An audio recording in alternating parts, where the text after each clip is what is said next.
Hi friends, வணக்கம். இன்றைக்கி நம்ம உருளைக்கிழங்கு பூரி மசாலா எப்படி செய்கிறதுன்னு பார்க்கலாம். இதுக்கு நான் 4 உருளைக்கிழங்கு எடுத்திருக்கேன். இந்த உருளைக்கிழங்கை வேக வச்சு எடுத்துக்கோங்க. இப்போ இதோட தோலெல்லாம் எடுத்துடலாம். இந்த மாதிரி இதோட தோலெல்லாம் எடுத்துருங்க. இப்போ இதை நல்லா மசிச்சு விட்டுருங்க. நல்லா நைஸாக மசிக்கணுன்ற அவசியம் இல்லை, சின்ன சின்ன பீஸாக இருக்கிற மாதிரி மசிச்சு விட்டுக்கோங்க.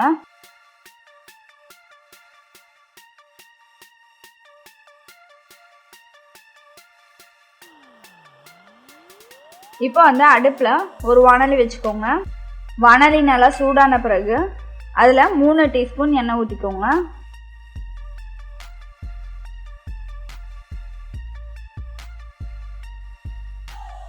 இப்போ இதில் 1/2 டீஸ்பூன் கடுகு போட்டுக்கோங்க. கடுகு நல்லா பொரிஞ்சு வந்த பிறகு அதில் 2 பெரிய வெங்காயத்தை இந்த மாதிரி நீளமாக நறுக்கி சேர்த்துக்கோங்க.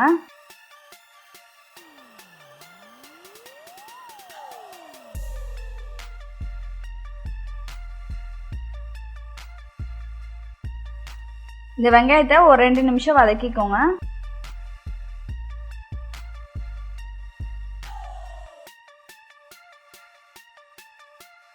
இப்போ இதில் ஒரு கொத்து கருவேப்பிலை, 2 பச்சை மிளகாயை இந்த மாதிரி நீளமாக நறுக்கி சேர்த்துக்கோங்க.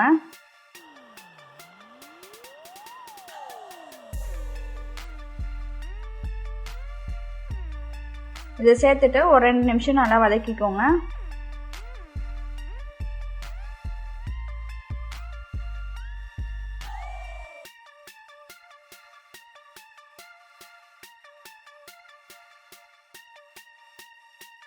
இப்போ இதில் 1 டீஸ்பூன் இஞ்சி பூண்டு விழுது சேர்த்துக்கோங்க.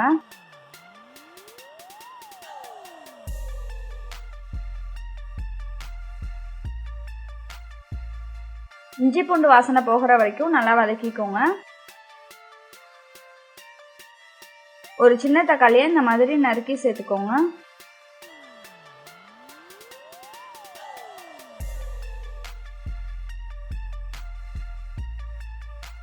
இதை நல்லா கிளறி விட்டுட்டு 1 டீஸ்பூன் உப்பு, 1/4 டீஸ்பூன் மஞ்சள் தூள் சேர்த்து நல்லா மிக்ஸ் பண்ணி விட்டுருங்க.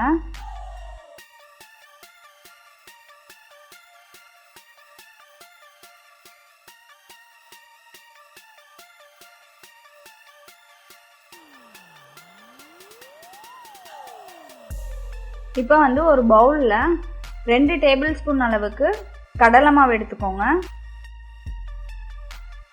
அது கூட ஒரு 200 ml தண்ணி சேர்த்து அதை கட்டி இல்லாமல் நல்லா கரைச்சி விட்டுருங்க.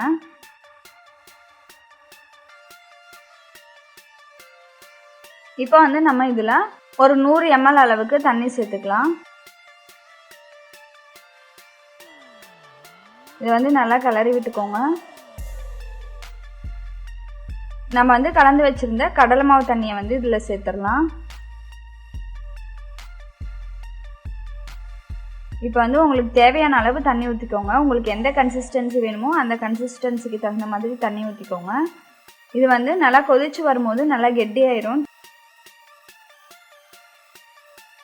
இப்போ பார்த்தீங்க அப்படின்னா தண்ணியாக இருக்கிற மாதிரி தெரியும். இது நல்லா கொதிச்சு வரும்போது நல்லா கெட்டியாயிரும். இப்போ இது கூட மசிச்சு வச்ச உருளைக்கிழங்கு சேர்த்து நல்லா கிளறி விட்டுடலாம்.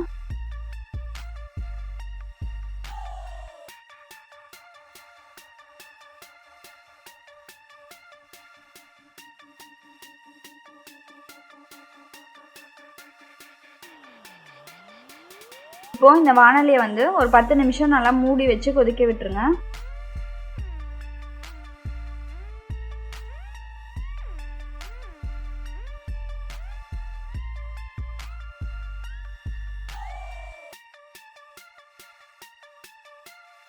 லாஸ்ட்டாக கொஞ்சமாக கொத்தமல்லி இலை தூவி இறக்கிடலாம்.